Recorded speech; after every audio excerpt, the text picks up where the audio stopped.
Tuhan firman-Mu ajaib, kekal meski gunung menghilang. Tiada huruf yang gagal, tak terpatahkan siasat. Hidup seperti-Mu ya Allah, lebih dari emas. Aku bersaksi kitab-Mu, kitab yang suci. Terdengarkan firman-Mu, hibur hati yang luka. Terangilah langkahku kemanapun ku pergi. Biarkanlah firman-Mu berkuasa atasku. Ubahkanku, bebaskanku, ku mau menyenangkan-Mu. Tuhan firman-Mu ajaib, kekal meski dunia. Ubah dan bebaskan aku, mau menyenangkan-Mu. Salam jumpa pemirsa terkasih, saya menyambut Anda sekalian dimanapun Anda berada dalam episode yang terbaru program studi harian kita Semua Kitab Suci. Episode ini adalah episode terakhir untuk kitab Pengkhotbah, salah satu kitab poetis dari Perjanjian Lama. Kita telah sampai di pasal 12 dalam solusi dari segala perkara, dan ini juga adalah pasal terakhir dari kitab Pengkhotbah. Untuk memulai izinkan saya untuk menyambut tamu kehormatan di studio, para hamba Tuhan, Dr. Fayez Fuad, selamat datang. Selamat datang. Saudara Ishak Elia, selamat datang. Kami juga menyambut hadirin di studio, selamat datang. Dr. Fayez, ayat-ayat pertama pada pasal 12 berkata, tentunya sehubungan dengan ayat terakhir di pasal sebelumnya, ingatlah akan penciptamu pada masa mudamu sebelum tiba hari-hari yang malang dan mendekat tahun-tahun yang kau katakan, tak ada kesenangan bagiku di dalamnya. Apa yang Anda lihat dalam ayat ini? Sudah jelas bahwa pasal terakhir di kitab Pengkhotbah bahwa jika Salomo telah diperbaharui dan ia telah memulai untuk mengukur hal-hal dengan ukuran yang benar, dan ia kembali dari melihat hal-hal yang sementara menjadi hal-hal kekekalan. Ia telah sadar bahwa hal sementara tidak bisa memuaskan hatinya atau memuaskan ambisinya, dan selalu ia berkata pada kita, tidak mungkin untuk menghibur hati sementara engkau jauh dari Allah. Dan jika mereka meletakkan dunia di genggaman tanganku, itu tidak akan pernah cukup. Jadi apa hasilnya? Hasilnya adalah bahwa saya pergi pada Dia yang bisa memuaskan hati saya dan memenuhi kebutuhan saya, dan bahwa saya bersuka cita dalam hidup saya dan menjamin kekekalan saya dan meyakinkan bahwa saya akan menjadi kekekalan bersama Dia dan akan menjadi bahagia dalam kekekalan yang mulia. Maka ia menyediakan nasihat terakhir kepada anak muda itu. Ingatlah akan penciptamu pada masa mudamu. Saya berharap Anda mau mendekat pada Tuhan dengan segera. Datanglah pada Tuhan agar Anda bisa beristirahat dari semua masalah. Datanglah pada Tuhan dengan segera agar Anda bisa beristirahat dari segala kebingungan. Dan datang dengan segera karena tahun akan berlalu dan Anda akan bertambah tua agar Anda tidak mengeraskan hati dan sebelum kekuatan Anda hilang dan sebelum hari-hari kesulitan datang di mana Anda menjadi lemah dan kekuatan ini, hari-hari kekuatan sangat diinginkan untuk melayani Tuhan. Benar. Saudara Ishak di ayat 2, setelah ia berkata, dan mendekat tahun-tahun yang kau katakan tak ada kesenangan bagiku di dalamnya, ia berkata, sebelum matahari dan terang, bulan dan bintang-bintang menjadi gelap, dan awan-awan datang kembali sesudah hujan, pada waktu penjaga-penjaga rumah gemetar dan orang-orang kuat membungkuk, dan perempuan-perempuan penggiling berhenti karena berkurang jumlahnya, dan yang melihat dari jendela semuanya menjadi kabur. Saya akan berhenti di ayat yang kedua. Apa yang dimaksud dengan kata-kata sebelum matahari dan terang, bulan dan bintang-bintang menjadi gelap? Sebenarnya ia tidak berbicara tentang arti harafiah dari matahari, bulan, dan bintang, tapi itu adalah kiasan dan gambaran yang indah tentang hari-hari muda. Maka ia gambarkan matahari sebagai semangat yang membara, ini semangat anak muda. Namun akan tiba hari di mana matahari menjadi gelap ketika Anda menjadi tua. Jadi ia berbicara tentang lanjut usia dan ciri-ciri menua. Tepat sekali, maka gejala dari penuaan adalah semangat akan memudar. Cahaya berbicara tentang pemikiran yang cerdas. Pikiran tidak bisa menangkap terlalu banyak hal, tidak bisa menyimpan ingatan yang banyak. Bulan menggambarkan tentang keindahan masa muda. Bulan akan menjadi gelap dan bintang-bintang menarik perhatian. Bersinar adalah hasil dari kekuatan pada masa muda. Tidak akan ada dan awan-awan datang kembali sesudah hujan. Seperti yang Anda ketahui, wajarnya setelah hujan, setelah awan-awan keluarkan hujan, langitnya harusnya menjadi jernih. Ternyata tidak.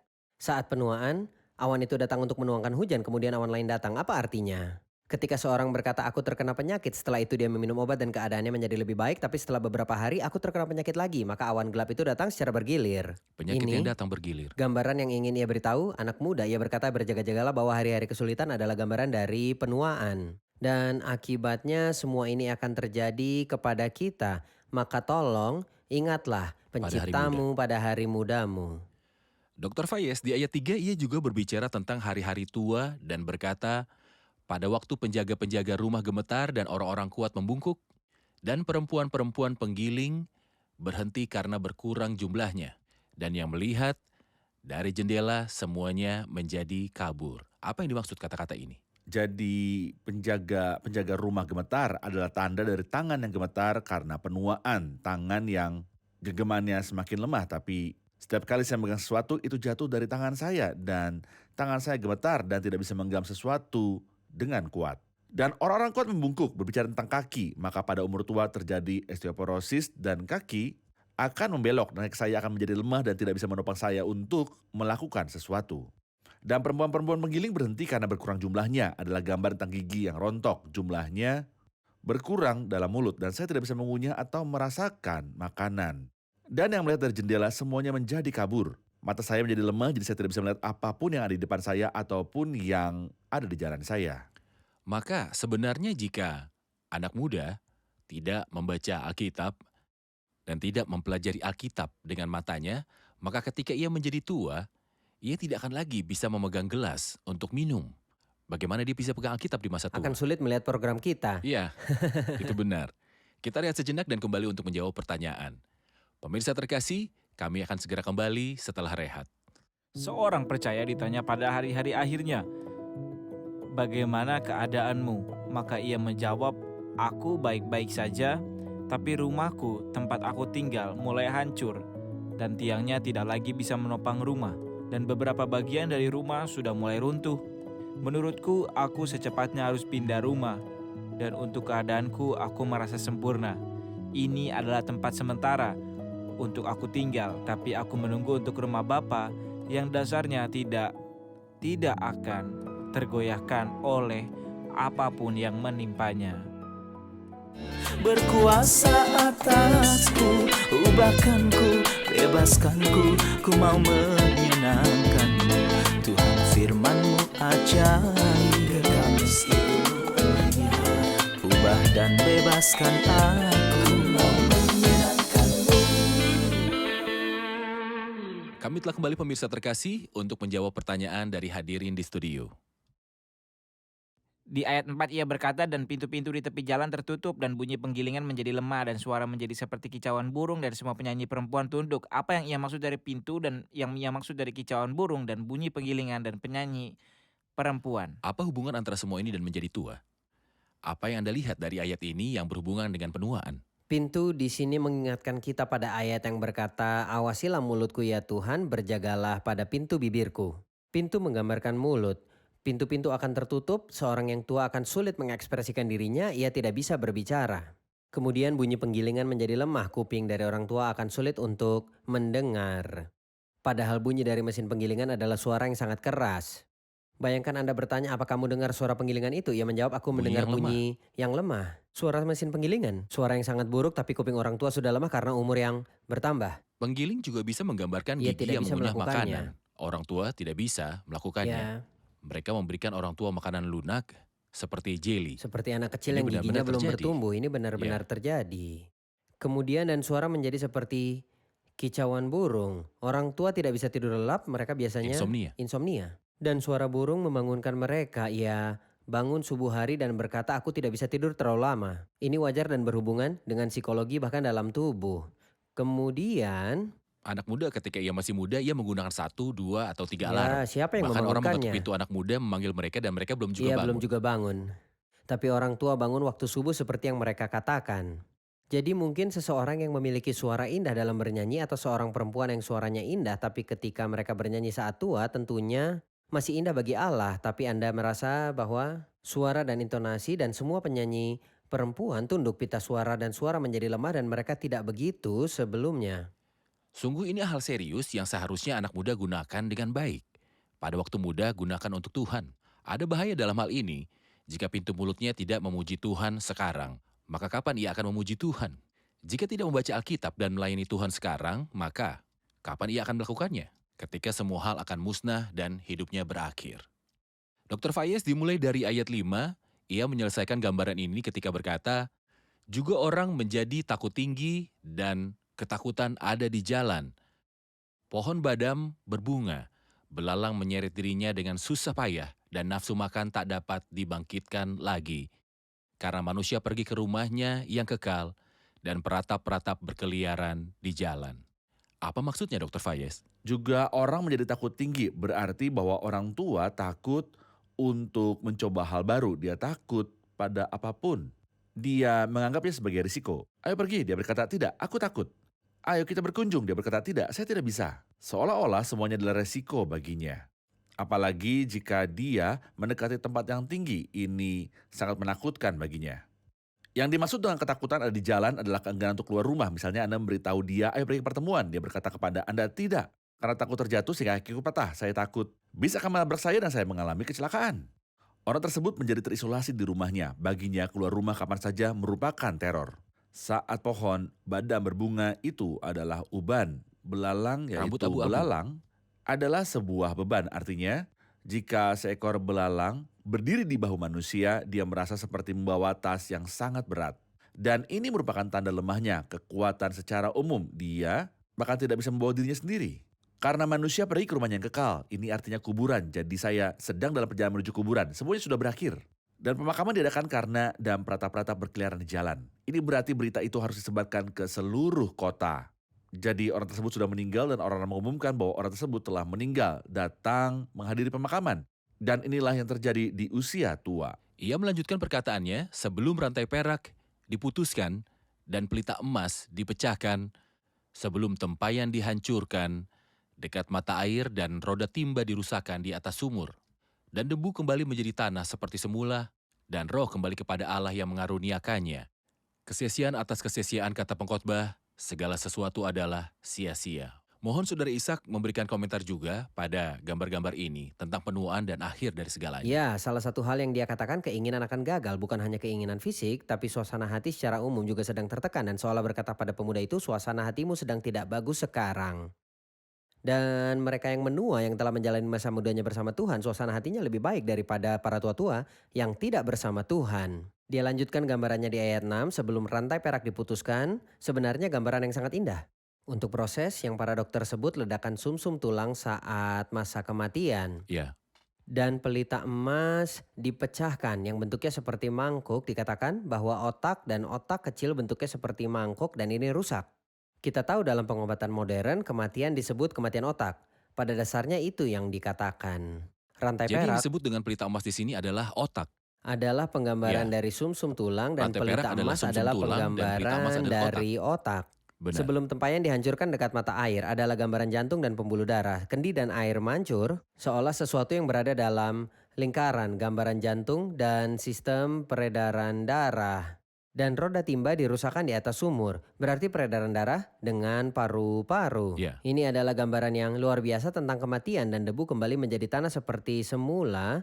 Tapi Salomo melihat dengan sudut pandang yang agung karena jiwanya telah diperbaharui. Tidak seperti semua hewan, sudah selesai. Ia perbaiki situasinya dan roh kembali kepada Allah yang Kepada mengaruniakannya. Karena roh adalah kekal, nafas dari yang agung yang mengaruniakannya. Segala sesuatunya adalah sia-sia, kata pengkhotbah. Saya punya pertanyaan tentang pernyataan terakhir di ayat 7, ia berkata, dan debu kembali menjadi tanah seperti semula. Ini bicara tentang takdir dari tubuh jasmani ketika bersatu dengan debu, dari debu akan kembali menjadi debu. Tapi roh akan kembali kepada Allah yang mengaruniakan. Apakah ini berarti bahwa semua roh manusia akan kembali pada Tuhan, baik itu roh orang-orang beriman maupun orang-orang jahat? Akankah semua orang menikmati keberadaan hadirat Tuhan? Semua roh akan kembali pada Tuhan, namun tidak semuanya akan menikmati keberadaannya di hadirat Tuhan. Karena dalam perjanjian lama, apa yang ada di balik kubur tidak diketahui, tidak ada yang tahu. Apa itu? Sheol berarti apa itu? Atau sebuah pertanyaan, apa yang ada di balik kubur? Itu tidak didefinisikan dalam perjanjian lama, oleh karena itu sebagian orang saleh berbicara tentang kematian saat menuju ke Sheol. Sebab engkau tidak menyerahkan aku ke dunia orang mati dan aku tidak membiarkan orang kudusmu melihat kebinasaan. Maka tentulah kamu akan menyebabkan aku yang ubaran ini turun ke dunia orang mati karena duka cita, dan siapa yang mengatakan kata-kata ini adalah orang-orang saleh sebab mereka tidak mengetahui apa yang ada di balik pintu kubur. Namun karena Tuhan mendatangkan kehidupan dan kekekalan melalui Injil, dan ketika Kristus berbicara di sini, dia mengatakan bahwa setelah kubur ada dua tempat dan bukan satu tempat. Ada tempat bernama surga, inilah tempat penantian roh orang-orang saleh yang saleh. Dan ada suatu tempat bernama Sheol, dan inilah tempat penantian roh-roh jahat sampai pada hari terakhir. ketika orang mati akan dibangkitkan dan berdiri di hadapan tahta putih yang besar dan akan dicampakkan ke tempat yang lebih banyak siksanya, yang dinamakan danau yang terbakar dengan api dan batu bara. Mereka akan tinggal di danau itu selama-lamanya. Sedangkan roh orang-orang percaya tetap tinggal di hadirat Tuhan sampai Tuhan membawa mereka juga bersamanya mengenakan tubuh kemuliaan dan kembali bersama Kristus ke surga. Dan tinggallah di hadirat Tuhan selama-lamanya. Oleh karena itu, takdir akhir adalah semua roh adalah abadi. Mereka akan tetap ada selama-lamanya. Entah itu orang fasik atau roh orang benar, karena nafas yang dihembuskan Tuhan ke dalam Adam, manusia menjadi abadi karena nafas ini. Tapi ada dua status keabadian. Bagi orang benar ada kekekalan, bagi orang fasik ada kekekalan, dan setiap orang didasarkan pada keputusannya mengenai mengikut Kristus sekarang. Kematian adalah status tubuh ketika terpisah dari roh dan jiwa, dan Sheol adalah keadaan roh dan jiwa ketika terpisah dari tubuh. Tetapi setelah kematian, tidak ada yang disebut satu arah atau satu tujuan. Pilihannya adalah bahagia atau neraka. Tidak semua yang meninggal mendapat kemuliaan surgawi. Benar, tepat sekali. Saya akan membaca mulai dari ayat 9. Selain pengkhotbah berhikmat, ia mengajarkan juga kepada umat itu pengetahuan. Ia menimbang, menguji, dan menyusun banyak amsal. Pengkhotbah berusaha mendapat kata-kata yang menyenangkan dan menulis kata-kata kebenaran secara jujur.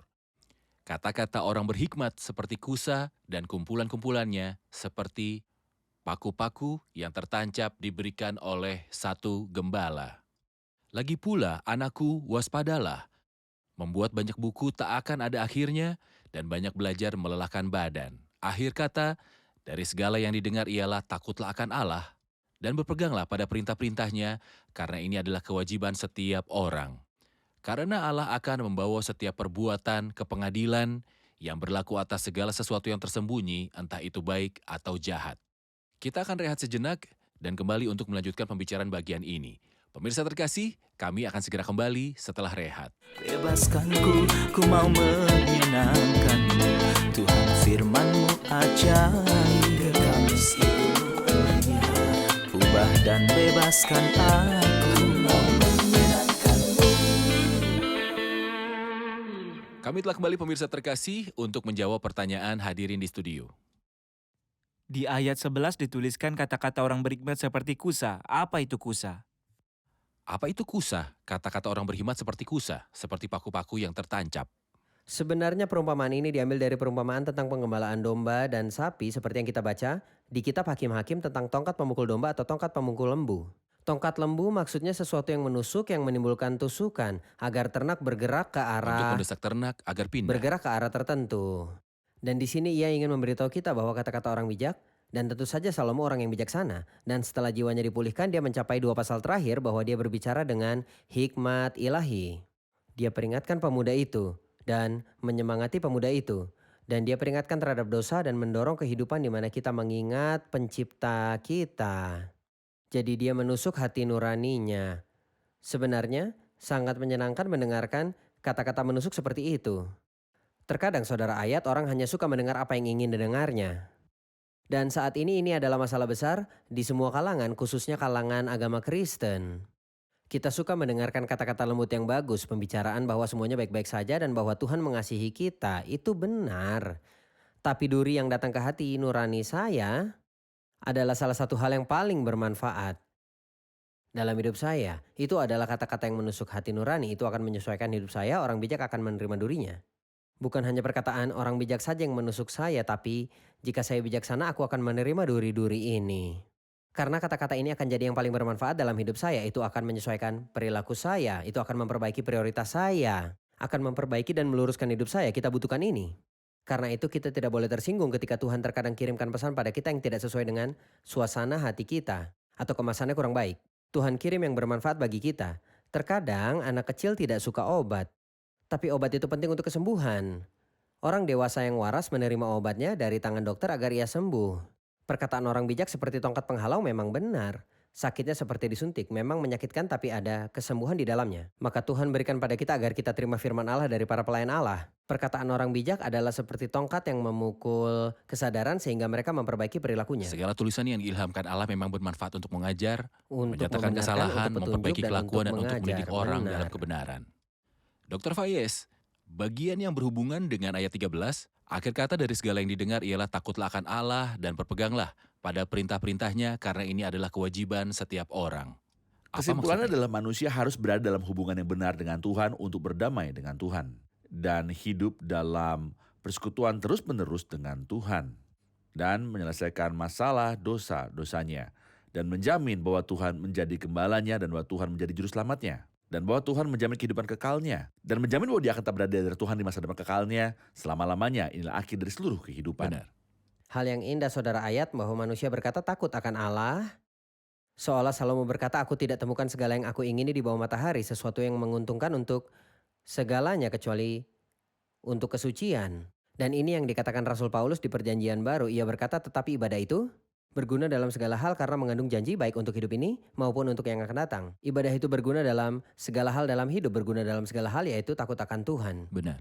Juga sebelum ia memberitahu untuk takut akan Allah, ia memberitahu ayat sebelumnya, lagi pula anakku waspadalah, membuat banyak buku tak akan ada akhirnya, dan banyak belajar melelahkan badan.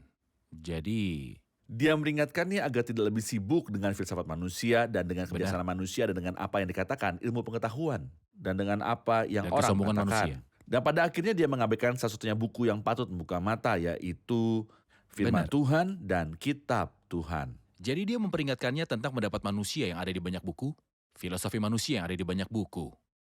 Dari banyak buku yang berbicara atas nama Tuhan dan mengaku berasal dari Tuhan dan menawarkan solusi bagi manusia, dia menyuruhnya untuk mengesampingkan semua ini. Dikatakan dan banyak belajar melelahkan Melelahkan badan. Jadi ketika saya mengesampingkan semua ini, kemanakah dia menyuruhnya pergi? Menaati Ia perintahnya. berkata takut akan Allah. Bagaimana manusia takut akan Allah? Yaitu menerima wahyu ilahi dalam Alkitab tentang pekerjaan Kristus. Bagian yang terakhir di ayat ke-14, karena Allah akan membawa setiap perbuatan ke pengadilan yang berlaku atas segala sesuatu yang tersembunyi, entah itu baik, entah itu jahat. Mohon jelaskan. Saya melihat bahwa dia ingin mengatakan bahwa Tuhan tidak membiarkan pekerjaan apapun tanpa dihakimi. Segala sesuatu pada tempatnya agar gambarnya jelas. Tidak ada yang disebut penghakiman umum, juga kebangkitan umum. Tapi baiklah jika dia adalah orang yang percaya dan telah lakukan sesuatu yang benar-benar dibimbing oleh Roh Kudus, dia akan diberi pahala ketika orang-orang percaya menghadap tahta penghakiman Kristus untuk diberi pahala. Setelah orang percaya diangkat bersama Tuhan. Dan penampakan ini adalah untuk balasan dan pahala dan bukan imbalan untuk besar. penghakiman. Benar. Sebab orang beriman tidak akan Diadili. diadili. Tapi telah berpindah dari kematian ke kehidupan. Namun jika itu jahat, akan ada penghakiman bagi orang fasik yang akan masih hidup pada masa kedatangan Kristus, yang tampil dengan kemuliaan dan kuasa pada penghakiman orang hidup tepat sebelum kerajaan 1000 tahun, Dalam 7 tahun Matius setelah 25. pengangkatan. Dan orang jahat yang telah mati, setelah berakhirnya kerajaan 1000 tahun akan dibangkitkan kembali seperti yang dikatakan pada kitab Wahyu 20. Inilah penghakiman orang mati, jadi semua orang jahat baik hidup atau mati akan dihakimi atas setiap perkataan jahat, untuk setiap kata-kata sia-sia, untuk setiap pemikiran. Allah akan bawa setiap perbuatan ke pengadilan dan saya yakin ini adalah peringatan dan dorongan. Peringatan bagi orang yang sampai sekarang tidak berlindung dalam darah Kristus. Kita semua berbuat dosa. Kita semua pendosa. Yang masuk surga bukanlah orang yang tidak berbuat dosa, tapi yang melakukan dosa, tapi dibenarkan oleh darah Kristus. Dan yang masuk neraka bukanlah mereka yang berbuat dosa, karena kita semua melakukan dosa, tapi mereka yang akan masuk neraka adalah yang berdosa tapi tidak dibenarkan oleh darah Kristus. Berdiri di hadapan hakim itu sangat serius. Yang paling serius adalah saya berdiri di hadapan Tuhan, hakim seluruh bumi, tanpa kebenaran ilahi di dalam Kristus. Benar, benar. Kita telah di akhir episode dan akhir kitab, dan sungguh peringatan terakhir yang diberikan Alkitab kepada kita, dia mengatakan kepadanya takut akan Tuhan. Takut akan Tuhan. Satu-satunya hal yang bermanfaat bagi manusia di bumi ini adalah takut akan Tuhan.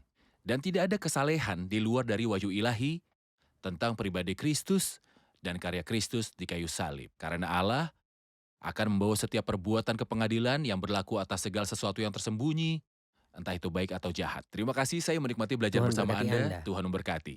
Baik. Kita akan mendengarkan komentar dari hadirin di studio. Apa yang telah Anda pelajari dari episode hari ini dan kitab pengkhotbah secara umum? Saya ingat ketika saya berumur 17 tahun, saya melalui suatu kesulitan karena saya merasa bahwa hari-hari itu sangat penting dalam hidup saya dan saya tidak akan bisa memberikan kompensasi lagi dan tidak ada yang bisa memberikan kompensasi kepada saya.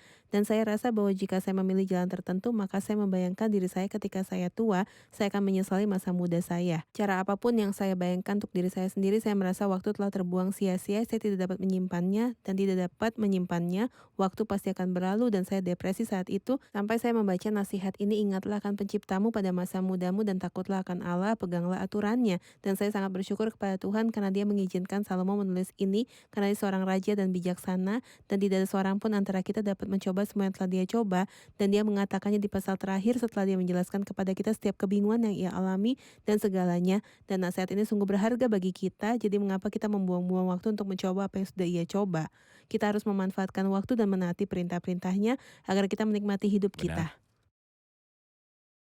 Saya tahu dari kitab pengkhotbah bahwa Kristus adalah orang yang benar-benar bijaksana, gembala, dan dia juga orang miskin, dan dialah raja sejati di masa depan. Dia juga kebijaksanaan yang sejati. Benar. Melalui pembelajaran kita pada kitab pengkhotbah, Tuhan menempatkan kita di hadapan orang bijak dari segala generasi.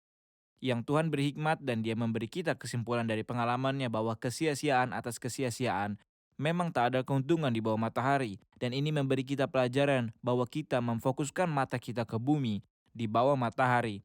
Tetapi untuk mengarahkan pandangan kita kepada Tuhan, di dalamnya kita menemukan kegembiraan dan di dalamnya kita menemukan kedamaian yang tidak dapat ditemukan oleh Salomo ketika dia melihat di bawah matahari.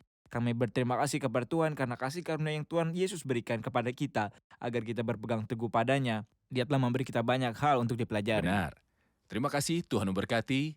Kita akan berjumpa lagi di episode selanjutnya di kitab yang baru. Terima kasih para pelayan Tuhan, Tuhan memberkati. Tuhan berkati Anda.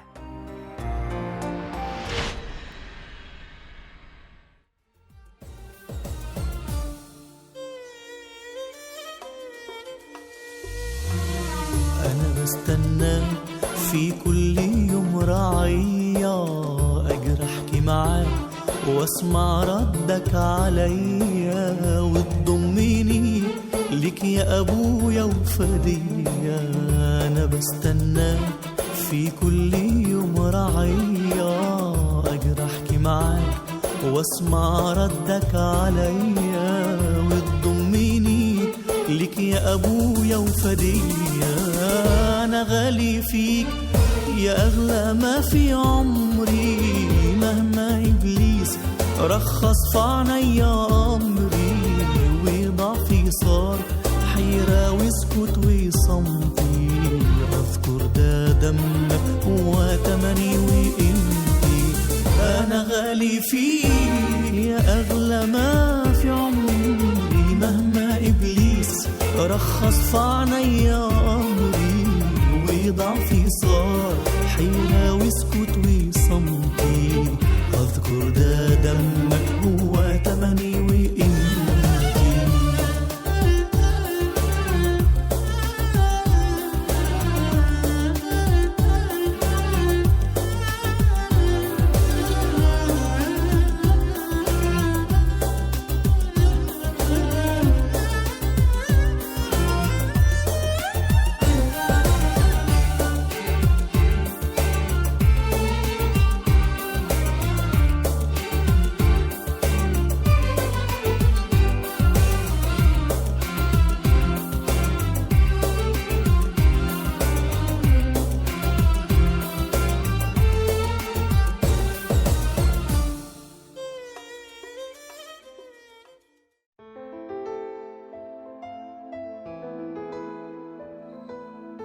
Tuhan firman-Mu ajaib, kekal meski gunung menghilang.